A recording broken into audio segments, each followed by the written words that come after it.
नमस्कार दोस्तों, एक बार फिर से आप सभी का स्वागत है हिंदी साहित्य के आज की कड़ी में। चैनल को सब्सक्राइब जरूर कीजिए, लाइक और शेयर भी करते रहिए। आज हम देखेंगे PYQ क्वेश्चन नंबर 51 से लेकर 75 तक। इससे पहले 2 वीडियो हो चुके हैं जहां पे 1 से 25 और फिर 26 से लेकर 50 तक, यानी कि पूरे 50 क्वेश्चन हमने देख लिया है। वहाँ पे आप जाके इससे पहले देख सकते हैं। हालांकि आगे पीछे क्वेश्चन को देखने से कोई उतना मतलब नहीं है, क्वेश्चन आगे पीछे आप देख सकते हैं। यहाँ पे हम लोग कोई टॉपिक नहीं पढ़े हैं या कोई कहानी या उपन्यास नहीं है जिसमें कि शुरू का नहीं पढ़ें तो बात का नहीं समझ में आएगा, ऐसी बात नहीं है। क्वेश्चन में क्या होता है कि आप पहले का नहीं भी पढ़े हैं तब भी आपको आगे का समझ में आएगा। तो क्वेश्चन देखते हैं, शुरू करते हैं। इससे पहले आप देख लीजिएगा सभी 50 क्वेश्चन आज हम 51 से लेकर 75 तक देखेंगे, ठीक है। कौन सी कहानी ठुमरी कहानी संग्रह में नहीं है? PYQ है, प्रीवियस ईयर क्वेश्चन है। जून मतलब 2021 का पेपर है, 2021 का हिंदी का पेपर है, पेपर 2। मतलब आप जिससे भी PG किए रहते हैं उसको पेपर 2 कहा जाता है। जो भी आपका PGM सब्जेक्ट रहेगा उसी को आप देंगे नेट के एग्जामिनेशन में, ठीक। और पेपर 1 तो कॉमन रहेगा, पेपर 1 कॉमन रहता है और पेपर 1 में भी 10 यूनिट है, पेपर 2 में भी 10 यूनिट है। यह नॉर्मल से चीज़ें आपको पता होंगी, ऐसा हम मान के चलते हैं। कौन सी कहानी ठुमरी कहानी के संग्रह में नहीं है? ऑप्शन है आदिम रात्रि की महक, पंचलाइट, रसप्रिया, तीसरी कसम। जहाँ तक इसका सही आंसर की बात है तो इसका सही आंसर क्या है? इसका सही आंसर है आदिम रात्रि की महक, और पंचलाइट, रसप्रिया, तीसरी कसम नहीं है, ठीक है। इसका विश्लेषण देखते हैं। आदिम रात्रि की महक कहानी ठुमरी कहानी संग्रह में नहीं है, जबकि तीसरी कसम, पंचलाइट, रसप्रिया कहानी ठुमरी कहानी संग्रह में है, ठीक है, ठुमरी कहानी में है। और यह सब किसका है? फणीश्वर नाथ रेणु का। ठुमरी कहानी संग्रह के लेखक कौन है? फणीश्वर नाथ रेणु। आदिम रात्रि की महक 1967 की एक कथा संग्रह है। इस संग्रह में कुल कितनी कहानियाँ हैं? 14 कहानियाँ हैं। अगला क्वेश्चन 52 देखते हैं। आचार्य रामचंद्र शुक्ल के अनुसार ईसा अल्लाह खां ने अपनी भाषा को किस प्रकार के शब्दों से मुक्त करने की प्रतिज्ञा नहीं की थी? नहीं पे ध्यान दीजिएगा। शुक्ल के अनुसार ईसा अल्लाह खां ने अपनी भाषा को ईसा अल्लाह खां के बारे में शुक्ल जी ने क्या कहा है कि ईसा अल्लाह खां ने अपनी भाषा को किस प्रकार के शब्दों से मुक्त रखने की प्रतिज्ञा नहीं की थी? बाहर की बोली, गंवारी, तत्सम, भाखापन। तो देखिए क्या होता है कि बाहरी बोली, भाखापन और गंवारी बोली से मुक्त रहने की बात की थी, जबकि तत्सम शब्दों से मुक्त रहने की बात नहीं की थी। तो इसका आंसर तत्सम हो जाएगा। शुक्ल के अनुसार ईसा अल्लाह खां ने अपनी भाषा को तत्सम के शब्दों से मुक्त रखने की प्रतिज्ञा नहीं की थी। ईसा अल्लाह खां ने अपनी भाषा को 3 प्रकार के शब्दों से मुक्त रखने की प्रतिज्ञा की थी। बाहर की बोली यानी कि अरबी, फारसी, तुर्की जो विदेशी भाषा है, गंवारी जिसमें कि जो उनके अनुसार ब्रज भाषा, अवधी, और भाखापन यानी संस्कृत के शब्दों का मेल। तत्सम शब्दों का किए हैं क्योंकि तत्सम सीधे संस्कृत से निकलती है, शुद्ध होती है। अगला क्वेश्चन 53 है। तो परवारी उर्वशी सुनी राधिके सुजान, तू मोहन के उर्वशी हुए उर्वशी समान। इस दोहे में सखी राधा से क्या कर रही हैं? सखी राधा से इसमें क्या कर रही हैं? इसका सही आंसर है ऑप्शन नंबर डी, यानी कि राधा के रूप के तारीफ करके उसका मन छुड़ाती हैं, उसका मान छुड़ाती हैं, उसका मान छुड़ाती हैं। इस दोहे में सखी राधा के रूप की तारीफ करके उसका मान छुड़ाती हैं। यह पंक्ति बिहारी द्वारा रचित बिहारी सतसई से लिया गया है, यह तत्व भी याद रखें। क्वेश्चन नंबर 54 देखते हैं। 54 की बात की जाए तो निम्नलिखित में से क्या दोबारा है, क्या क्या केशवदास के बारे में सही है? तो इसमें हम सभी ऑप्शन पढ़ें या फिर केवल सही? तो केवल सही वाला पढ़ें, लेकिन गलत का भी तो हमें देखना है कि क्यों गलत है, तो सभी पढ़ते हैं। वे इंद्रजीत सिंह के दरबारी कवि थे। दूसरा, इनकी कविता में अलंकारों का प्रयोग बहुत कम हुआ है। तीसरा, इन्होंने केवल चौपाई छंद में लिखा है। चौथा, इनकी कृति वीर सिंह देव चरित है। तो इसका सही आंसर क्या हो जाएगा? ऑप्शन नंबर डी, यानी कि पहला इनका बारे में सही है और चौथा इनके बारे में सही है। पहला क्या है? वे इंद्रजीत सिंह के दरबारी कवि थे। चौथा क्या है? इनकी कृति वीर सिंह देव चरित्र है, चरित्र नहीं बल्कि चरित्र। बाकी चीज़ें देखते हैं। विश्लेषण में कुछ नया है। केशवदास इंद्रजीत सिंह के दरबारी कवि थे तथा इनकी कृति वीर सिंह देव चरित्र है, नाम से भी लग रहा है वीर सिंह देव चरित्र। केशवदास अलंकारवादी कवि हैं, इनकी प्रमुख कृतियां जरूर याद रखिए। रसिक प्रिया, कवि प्रिया, छंदमाला, वीर सिंह देवचरित, रामचंद्रिका, रतन बावनी, विज्ञान गीता इत्यादि। अगला क्वेश्चन 55 देखते हैं। जन्मकाल के अनुसार निम्नलिखित कवियों का सही अनुक्रम क्या होगा? जन्मकाल के अनुसार निम्नलिखित कवियों का सही अनुक्रम क्या होगा? क्या होगा? ठीक है, पहले ऑप्शन में यहाँ पे है आपका गया प्रसाद शुक्ल स्नेही, फिर श्रीधर पाठक हैं, श्रीधर पाठक पाठक पाठक पाठक पाठक, फिर तीसरे पे हैं आपके राम नरेश त्रिपाठी, चौथे पे अयोध्या सिंह उपाध्याय हरिऔध। तो इनका काल क्रमानुसार लगाना है। सही आंसर इसका ए हो जाएगा, ऑप्शन नंबर ए, यानी कि 2 पहले आएगा, फिर 4, फिर 1, फिर 3, यानी कि इसको एक पंक्ति में देखा जाए तो इनका सन देख लेते हैं। श्रीधर पाठक 1858 के हैं, अयोध्या सिंह उपाध्याय हरिऔध 1865 हैं, इनके बाद गया प्रसाद शुक्ल स्नेही आएंगे 1883 में, राम नरेश त्रिपाठी 1889 में। अगला क्वेश्चन है, क्वेश्चन नंबर 56 है। निम्नलिखित में से अध्यापक पूर्ण सिंह के निबंध कौन कौन से हैं? ऑप्शन है कन्यादान, परीक्षा, सच्ची वीरता, बसंत की हवा। कौन कौन से हैं? इसका सही आंसर क्या है? ऑप्शन नंबर डी, यानी कि पहला है और तीसरा है, यानी कि कन्यादान है और सच्ची वीरता है। बाकी विश्लेषण देखते हैं।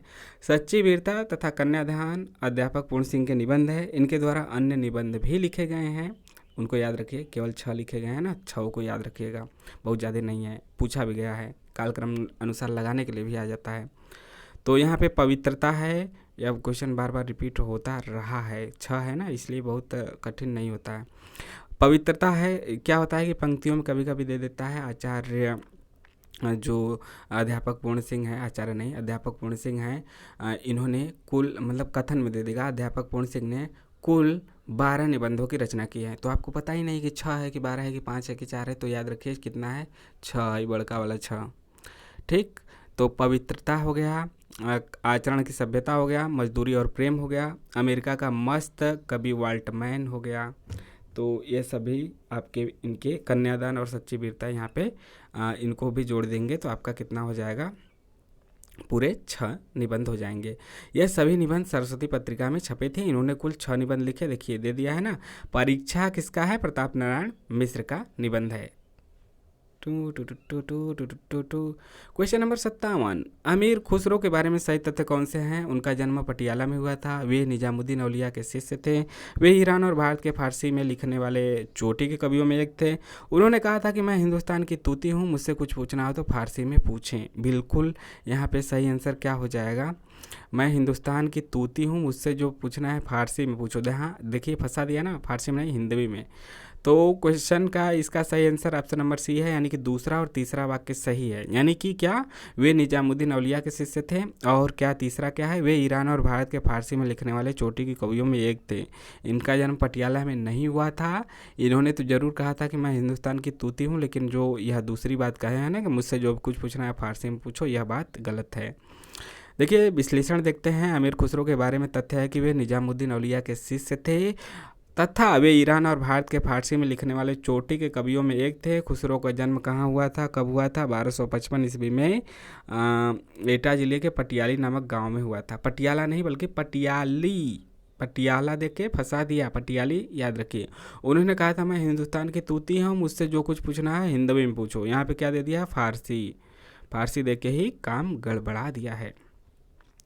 बाकी उनके द्वारा रचित ग्रंथों को याद रखिए। खालिक बारी है, पहेलियाँ हैं, मुकरियाँ हैं, सुखने हैं, गज़ल हैं, और हमारे नेट के सिलेबस में लगा हुआ है पहेलियाँ और मुकरियाँ।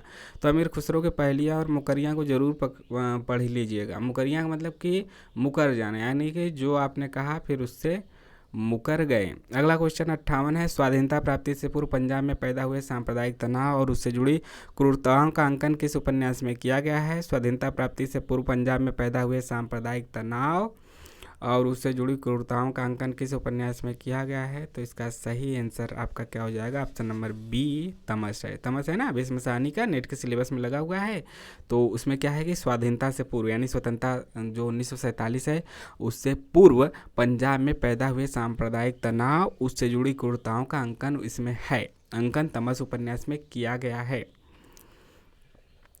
तमस 1973 की रचना है। उपन्यास के लेखक भीष्म साहनी हैं। भीष्म साहनी के द्वारा अन्य रचित उपन्यासों को देखने की बात की जाए तो झरोखे हैं, कड़ियाँ हैं, कुंतो है, मैया दास की माड़ी है, नीलू, नीलिमा, नीलोफर है। अगला क्वेश्चन 59 देखते हैं। प्रकाशन वर्ष के अनुसार निम्नलिखित उपन्यासों का सही अनुक्रम क्या होगा? मानस का हंस, झूठा सच, राग दरबारी, जिंदगी नामा। यह सभी चारों के चारों आपके नेट के सिलेबस में लगा हुआ है। झूठा सच की बात की जाए तो 1958 से 60 है, मानस का हंस 1972 का है, राग दरबारी 1968 का है, जिंदगी नामा 1979 का है। तो पहले क्या आएगा? झूठा सच आएगा, यानी कि इसका सही आंसर क्या है? 2 3 1 4, यानी कि झूठा सच यशपाल जी का है 1958-60, राग दरबारी श्रीलाल शुक्ल का 1968 का है, मानस का हंस अमृतलाल नागर का 1972 का है, जिंदगी नामा कृष्णा सोबती का 1979 का है। क्वेश्चन नंबर 60 देखते हैं। निम्नलिखित में से किसके मतानुसार इतिहास की व्याख्या द्वंदात्मक पद्धति के आधार पर होनी चाहिए? इसका सही आंसर है हीगल। हीगल के अनुसार इतिहास की व्याख्या द्वंदात्मक पद्धति के आधार पर होनी चाहिए। हीगल ने विकासवादी प्रक्रिया से प्रगति के विचार पर बल देते हुए यह प्रतिपादित किया कि हम किसी वस्तु के यथार्थ रूप को उसी विरोधी रूप में उसकी तुलना करके ही जान सकेंगे। यानी इसीलिए तो द्वंद्वात्मक बोले हैं कि उसी विरोधी रूप में उसकी तुलना करके ही जान सकेंगे। क्वेश्चन नंबर 61 है। अरे यायावर रहेगा याद में संकलित परशुराम से तुरखम, इसमें मतलब कई पार्ट दिए गए हैं, तो अलग अलग प्रकरण कह सकते हैं, अलग अलग पार्ट कह सकते हैं। तो इसमें जो है तो उसमें से एक है परशुराम से तुरखम। इसमें क्या है कि पाठ के संदर्भ में निम्नलिखित में से क्या क्या सही है? तो एक टायर की राम कहानी, लेखक के चालक की कहानी, मिस्टर पीटर की कहानी, ब्रह्मपुत्र की कहानी। यानी इस पाठ के तहत, इस चैप्टर के तहत जो चीज़ें आई हैं क्या वह सही हैं? क्या यह घटना इसके अंतर्गत घटी थी? तो इसका सही आंसर क्या हो जाएगा? ऑप्शन नंबर सी, यानी कि पहला और तीसरा। एक टायर की राम कहानी और तीसरा है मिस्टर पीटर की, नहीं सॉरी, पहला और दूसरा सही है। ऑप्शन नंबर सी पे क्या है? पहला और दूसरा है। हमें दिनोधि हो गया है क्या? सही लगा कि भी गलत कर रहे हैं। एक टायर की राम कहानी और लेखक के चालक की कहानी, तो इसका आंसर यही हो जाएगा। ये दोनों चीज़ें सही है, जबकि तीसरा और चौथी बात गलत है। अरे या मतलब मिस्टर पीटर की कहानी इसमें नहीं है, ब्रह्मपुत्र की कहानी भी नहीं है। अरे यावर रहेगा याद में संकलित परशुराम से तुरखम पाठ के संदर्भ में एक टायर की राम कहानी तथा लेखक के चालक की कहानी सही है। अरे यावर रहेगा याद 1953 के यात्रा वृत्त के लेखक सच्चिदानंद हीरानंद रसायन अज्ञ, इतना बड़ा नाम कह लें, खाली अज्ञ कहें। इनके द्वारा, पूरा नाम तो पूछेगा नहीं, इतना नेट के सिलेबस में इतना सरल क्वेश्चन देगा नहीं। द्वारा रचित एक अन्य यात्रावृत्त है एक बूथ सहसा उछली, कब की है? 1960 की है। और कहाँ की है? विदेश की है। विदेश में कहाँ की है? कमेंट करके बताइए। बीच में क्वेश्चन इसलिए करना पड़ता है ताकि आपको भी पता चले, और कुछ चीज़ें हमें भी नहीं पता होती, मतलब पता ना होने का मतलब कि उस समय नहीं याद आती, और कुछ चीज़ें पता भी नहीं होती, सबको सब कुछ नहीं पता होता है। और दूसरी चीज़, आपके सवाल पूछने से क्या होता है कि आप पूरा देखें, समझें, आपको आ रहा है या नहीं आ रहा है। यह भी आप दोनों तरफ से एक्टिव होना चाहिए, ठीक है? आप भी एक्टिव रहें, हम भी एक्टिव रहें। इसका मतलब है कि आप इसमें आपको पता है तो कमेंट करके ज़रूर उसका आंसर बता दीजिए कि एक बूथ सहसा उछली जो यात्रा वृत्तांत है, अरे आयावर रहेगा याद, दोनों यात्रा वृत्तांत है। यह भारत की घटना पे आधारित है और यह विदेशी यात्रा पे आधारित है। तो विदेश में कहाँ कहाँ? यूरोप, एशिया, अफ्रीका, ये सब ऑप्शन है आपके सामने। तो इससे क्या होगा कि एक्टिविटी बनी रहेगी, सक्रियता बनी रहेगी। पता नहीं है तो कोई बात नहीं, पता है तो ज़रूर कमेंट करके बताइए। बड़े आदमियों को, बल्कि गूगल तो सबके पास है, खोज ही सकते हैं। बड़े आदमियों को अपनी नाक दूसरों की जान से प्यारी होगी। बड़े आदमियों को अपनी नाक दूसरों की कान से प्यारी होगी, हमें तो अपनी नाक इतनी प्यारी नहीं। यह गोदान के किस पात्र की भावाभिव्यक्ति है? गोदान से हर बार क्वेश्चन आते हैं, यह याद रखिए। तो यह किसकी है? ऑप्शन नंबर ए पे जो धनिया है ना, गोबर की पत्नी, उन्हीं का है। बड़े आदमियों को अपनी नाक दूसरों की जान से प्यारी होगी, प्यारी होगी जान से, ई का जान से प्यारी होगी, हमें तो अपनी नाक इतनी प्यारी नहीं। यह गोदान उपन्यास के पात्र धनिया की भावाभिव्यक्ति है। गोदान को कृषक जीवन की महागाथा कहा जाता है। इसके लेखक मुंशी प्रेमचंद है। गोदान उपन्यास के प्रमुख पात्र की बात की जाए तो होरी है, धनिया है, जुनिया है, गोबर, दाता दिन, माता दिन, मेहता है, मालती है, राय साहब है। यहाँ पे आपको पता होगा कि एक ग्रामीण कहानी चलती है तो एक उसी के समानांतर शहरी कहानी भी चलती है। प्रेमचंद द्वारा रचित अन्य उपन्यास की बात की जाए तो सेवा सदन, प्रेमाश्रम, रंगभूमि, कर्मभूमि, कायाकल्प, निर्मला, गबन इत्यादि है। गोदान नेट के सिलेबस में लगा हुआ है। उनकी कहानियाँ भी नेट के सिलेबस में लगी हैं। कौन 2 कहानियाँ लगी हैं, कमेंट के माध्यम से बताइए। क्वेश्चन नंबर 63, प्रिय प्रवास के संबंध में सही तथ्य क्या है? ऑप्शन देखते हैं, इसमें हिंदी के मासिक छंदों का प्रयोग हुआ है, मतलब पहले ऑप्शन देखते हैं, प्रिय प्रवास खड़ी बोली हिंदी का पहला महाकाव्य है, या फिर इसके छंदों का तुकांतता नहीं है और इसमें 27 सर्ग हैं। कौन कौन सी बातें सही हैं, इसको आपको बताना है। इसका सही आंसर क्या हो जाएगा? Option number D. डी का मतलब कि दूसरा और तीसरी बात सही है, पहला और दूसरा तीसरा सही है, पहला चौथा गलत है। तो दूसरा क्या है, पहले सही चीज़ें पढ़ेंगे फिर गलत चीज़ें। प्रिय प्रवास खड़ी बोली हिंदी का पहला महाकाव्य है, बिल्कुल सही बात है। इसके छंदों में तुकांतता नहीं है, यह भी सही बात है। जबकि 27 सर्ग की बात गलत है और हिंदी के मात्रिक छंदों का प्रयोग हुआ है, यह भी बात गलत है। तो सही बात क्या है देखते हैं। तो इसमें क्या है कि खड़ी बोली का यह पहला महाकाव्य है, इसके छंदों में तुकांतता नहीं है। प्रिय प्रवास महाकाव्य के रचयिता कौन है? हरिऔध, मतलब अयोध्या सिंह उपाध्याय हरिऔध।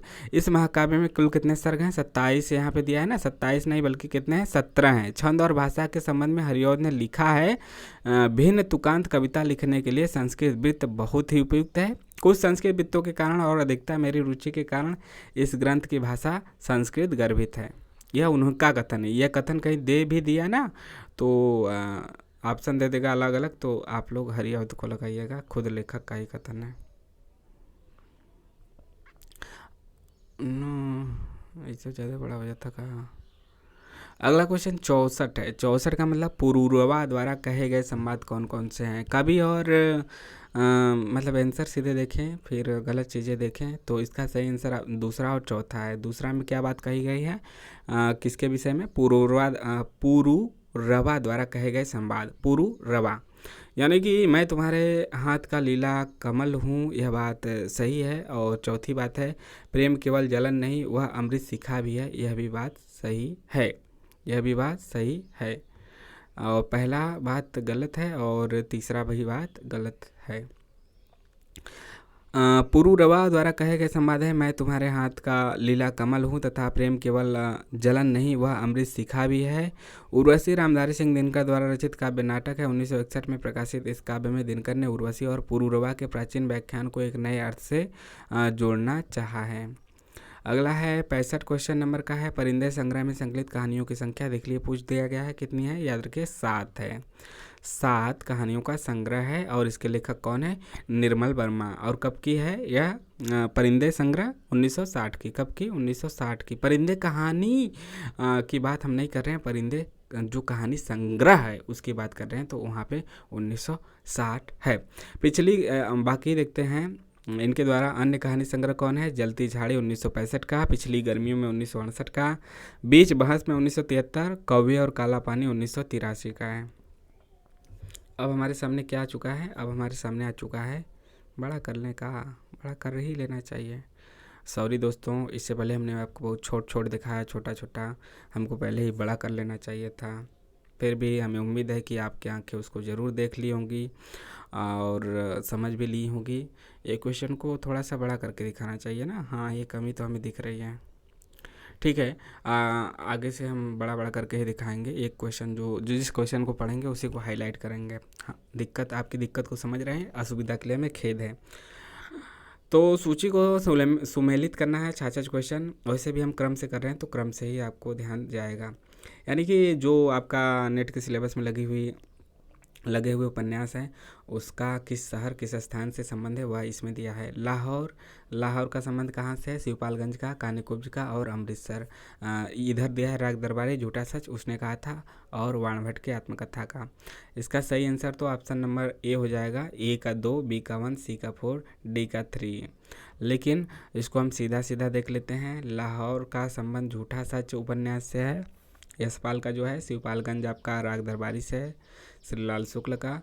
कान्यकुब्ज आपका वाणभट्ट की आत्मकथा से है, कान्यकुब्ज नगर का हजारी प्रसाद द्विवेदी का। अमृतसर का संबंध उसने कहा था से है चंदा शर्मा गुलेरी का। अगला है क्वेश्चन नंबर 67 है, निम्नलिखित में से कौन निर्गुण भक्ति काव्य के कवि नहीं है? यानी कि 3 है, एक नहीं है। तो मलुकदास, ईश्वरदास, बाबा लाल दास, सुंदरदास। तो इसका सही आंसर क्या हो जाएगा? ईश्वरदास निर्गुण भक्ति काव्य के नहीं है, जबकि बाबा लाल सुंदरदास, मलुकदास हैं। ईश्वरदास निर्गुण भक्ति काव्य के नहीं हैं। ईश्वरदास कहाँ के हैं? सगुण भक्ति धारा के कवि हैं, जबकि मल्लुक बाबा लाल सुंदर दास निर्गुण के हैं। क्वेश्चन नंबर 68 की बात की जाए तो ग्रंथों को काल क्रमानुसार यानी कालानुक्रम में व्यवस्थित कीजिए। यानी काव्यादर्श, औचित्य, विचार चर्चा, काव्यालंकार, सूत्रवृत्ति और अभिनव भारती, यह क्या है? ग्रंथ है। इसको हमें क्रम से लगाना है। सही आंसर की बात की जाए तो ऑप्शन बी हो जाएगा। 1 3 4 2 ही होगा यहाँ पे, पहले 1 फिर 3 फिर 4 फिर 2। बाकी इसमें हम देखते हैं सीधा सीधा। काव्यादर्श किसका है? दंडी का है। और कब का है? 6वीं 7वीं शताब्दी का। काव्यालंकार सूत्रवृत्ति बामन का है। बामन का मतलब वामन, 8वीं सदी का है।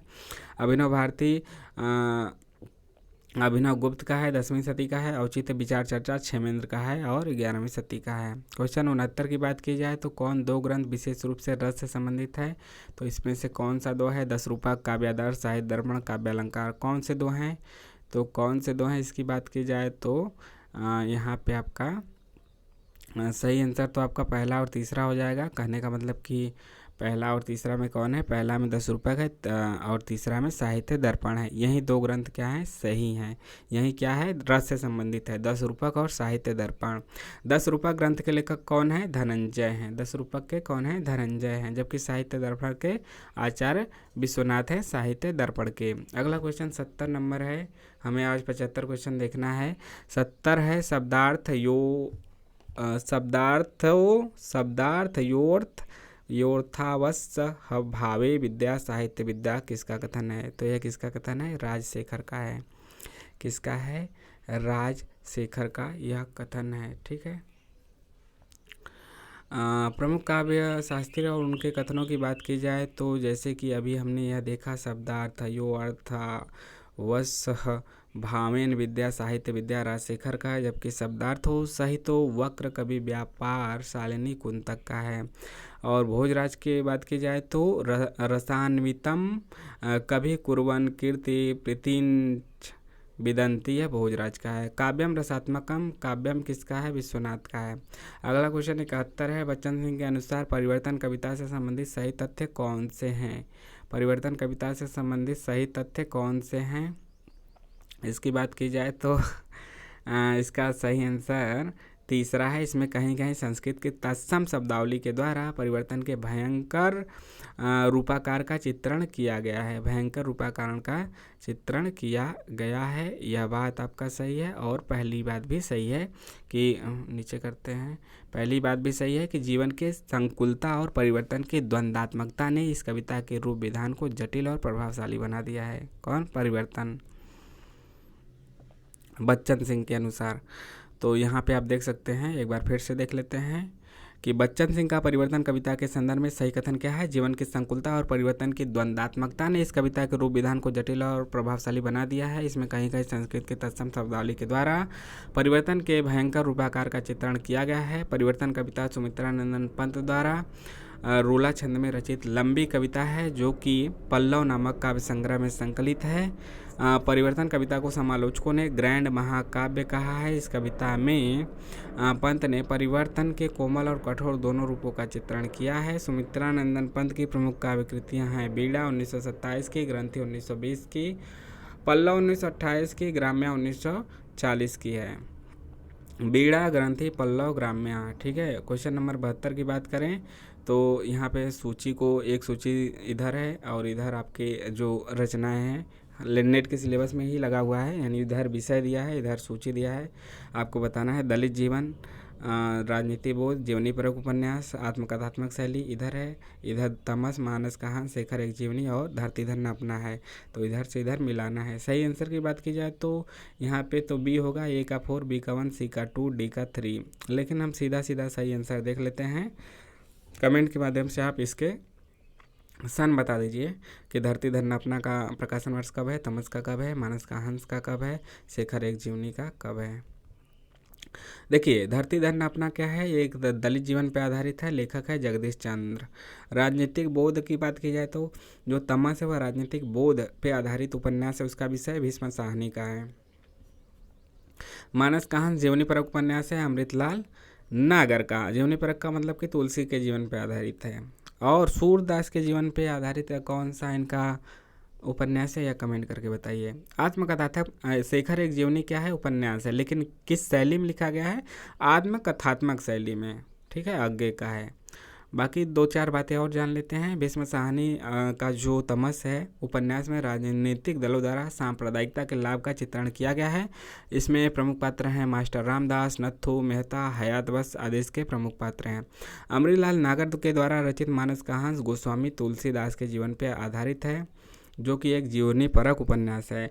आज्ञे के उपन्यास शेखर एक जीवनी के प्रथम भाग यानी जिसका नाम उत्थान है, इसका प्रकाशन 1940 में हुआ था। उत्थान का, और दूसरे भाग का नाम संघर्ष है। पहला उत्थान, दूसरा संघर्ष। पहला 1940, दूसरा संघर्ष 1944 में। 40-44 उत्थान संघर्ष। क्वेश्चन 73 भी आपका मिलाने के लिए है। इधर अभिमन्यु अनंत है, जोगिंदर सिंह कंवल है, सूर्य प्रसाद वीरे, सहोदरा शिव हैं। इधर फिजी, मॉरिशस, ट्रिनिडाड, सूरीनाम, यानी कि जो अन्य हैं भारत के अलावा जो प्रसिद्ध लेखक भारत से बाहर हैं उनका संबंध कहाँ से है यह आपको बताना है। सही आंसर इसका क्या हो जाएगा? ऑप्शन नंबर सी हो जाएगा। सी का मतलब कि ए का 2, बी का 1, सी का 4, डी का 3। अब देख लेते हैं सामने सामने से कौन क्या है। यानी अभिमन्यु अनंत का संबंध है मॉरिशस से, इन्हें प्रेमचंद भी कहा जाता है मॉरिशस का। जोगिंदर सिंह कंवल है फिजी से, सूर्य प्रसाद वीरे है सूरीनाम से, सहोदरा शिव है त्रिनिडाड से। अभिमन्यु अनंत को मॉरिशस का प्रेमचंद कहा जाता है, जैसा कि अभिमन्यु अनंत, हाँ सही है। तो जैसा कि पहले ही हम इसको अब बता चुके हैं। कैक्टस के दांत, नागफनी में उलझी सांसें तथा गुलमोहर खौल उठा, इनके प्रमुख क्या हैं? कविता संकलन है। जोगिंदर सिंह कंवल फिजी के प्रमुख हिंदी साहित्यकार हैं। इन्होंने अपना साहित्यिक जीवन 1974 में मेरा देश मेरे लोग पुस्तक से प्रारंभ किया। धरती मेरी माता, करवट, सात समुद्र पार आदि क्या है? इनके प्रमुख उपन्यास है। कौन कौन? माता हो गया, धरती मेरी माता, करवट, सात समुद्र पार आदि इनके प्रमुख उपन्यास हैं। क्वेश्चन नंबर 74, प्रकाशन वर्ष के अनुसार निम्नलिखित में निबंध संग्रहों का सही अनुक्रम क्या है? यहाँ पे है अस्मिता के लिए, आलोक पर्व, बकलम खुद, मन पवन की नौका। तो इसको आपको बताना है क्या होगा इसका। तो देखिए सीधा आंसर देख लेते हैं। ऑप्शन की बात की जाए तो ऑप्शन नंबर डी यहाँ पे सही है। 3 आएगा, फिर 2 आएगा, फिर 1 आएगा, फिर 4 आएगा। यानी यहाँ पे देखिए खुद कैसे आया, सन पता रहेगा तो खुद आ जाएगा। बकलम खुद इसका 1951 का है, नामवर सिंह का है। आलोक पर 1972 हजारी प्रसाद द्विवेदी। अस्मिता के लिए 1981 विद्यानिवास मिश्र का है निबंध। मन पवन की नौका 1982 है कुबेरनाथ राय का। हाँ और भी हजारी प्रसाद द्विवेदी के क्या देखते हैं। हजारी प्रसाद द्विवेदी के प्रमुख निबंध जरूर देखिए। अशोक के फूल, कल्पलता, विचार और वितर्क, कुटज। और विद्यानिवास मिश्र के प्रमुख निबंध आता है तो सबका आता है, जो सिलेबस में है। सिलेबस में तो आएगा ही, बाकी बाहर के भी आएंगे जो प्रमुख हैं। चितवन की छात, यह है इनके विद्यानिवास मिश्र के। तुम चंदन हम पानी, इन्हीं का है विद्यानिवास मिश्र का। मेरे राम का मुकुट भीग रहा है नेट के सिलेबस में। प्रलय की छाया, यह भी आपका है। कुबेरनाथ राय के प्रमुख निबंध संग्रह की बात की जाए तो प्रिया नीलकंठी, रस आखेटक, गंधमादन, विषाद योग है। नामवर सिंह के प्रमुख निबंध की बात की जाए तो इतिहास और आलोचना, वाद विवाद संवाद भी इन्हीं का है। कविता की जमीन और जमीन की कविता, यह भी आपका क्या है? नामवर सिंह का है। आखिरी क्वेश्चन, आज का आखिरी क्वेश्चन। आचार्य रामचंद्र शुक्ल ने उसने कहा था जो कि नेट के सिलेबस में भी है। कहानी के बारे में क्या लिखा है? ये कहानियाँ जीवन के बड़े मार्मिक रूप से होती हैं। उसमें भीतर से प्रेम का एक स्वर्गीय स्वरूप झांक रहा है। दूसरी कोटि की कहानियों में एक बड़ी भारी भेद है। इसकी घटनाएं ही बोल रही हैं, पात्रों के बोलने की अपेक्षा नहीं है। तो इसका सही आंसर हम क्या देंगे? दूसरा और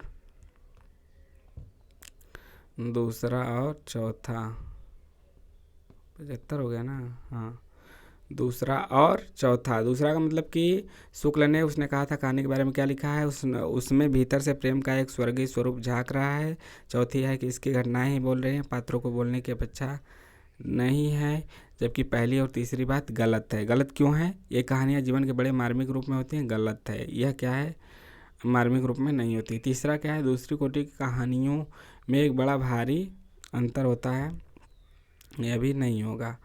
आचार्य शुक्ल ने उसने कहा था कहानी को अद्वितीय कहानी माना है, इसके बारे में उन्होंने लिखा है। यह देख लीजिए, शुक्ल का ही कथन है। घटना इसकी ऐसी है जैसे बर्बाद हुआ करती है, सॉरी बर्बाद नहीं, बराबर हुआ करती है, यानी लगातार, मतलब हमेशा, प्रायः, पर उसमें भीतर से प्रेम का एक स्वर्गीय स्वरूप झांक रहा है, केवल झांक रहा है, निर्लजता के साथ पुकार या करा नहीं रहा है। शुक्ल जी का एक यह मतलब कथन हो गया। दूसरा कथन भी जरूर देखिएगा। इसकी घटनाएं ही बोल रही हैं, पात्रों को बोलने की अपेक्षा नहीं है। फिर इसके बाद क्या है, चंद्रधर शर्मा गुलेरी द्वारा रचित कहानी उसने कहा था। इसका प्रकाशन वर्ष कब है, 1915, यानी कि पहला जो वर्ल्ड वार हुआ था ना, विश्व युद्ध, उसी के आसपास, उसी पे आधारित। को सरस्वती पत्रिका में प्रकाशन हुआ है। रामचंद्र शुक्ल ने चंद्रधर शर्मा गुलेरी के विषय में लिखा है। यह शुक्ल ने गुलेरी के विषय में क्या लिखा है, जो कि गुलेरी की रचना उसने कहा था है सिलेबस में।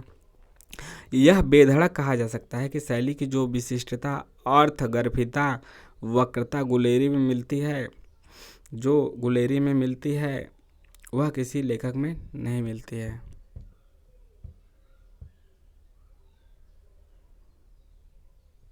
तो यहाँ पे क्या हुआ, 75 क्वेश्चन हो चुके हैं समाप्त। आपको कैसा लगा ज़रूर कमेंट के माध्यम से बताइएगा, और लाइक शेयर सब्सक्राइब तो ज़रूर कर लीजिए, शेयर भी करते रहिए। बाकी आपको कैसा लगा, जैसा भी आपको लगा कमेंट ज़रूर कीजिए। अच्छा लगा, ख़राब लगा, एवरेज लगा, बहुत ज़्यादा बढ़िया नहीं, बहुत ज़्यादा ख़राब नहीं, बहुत ज़्यादा यूजफुल नहीं, तो जैसा भी आपको लगे वैसा सूचित कर दीजिएगा। मिलते हैं नेक्स्ट वीडियो में। जय हिंद, जय भारत।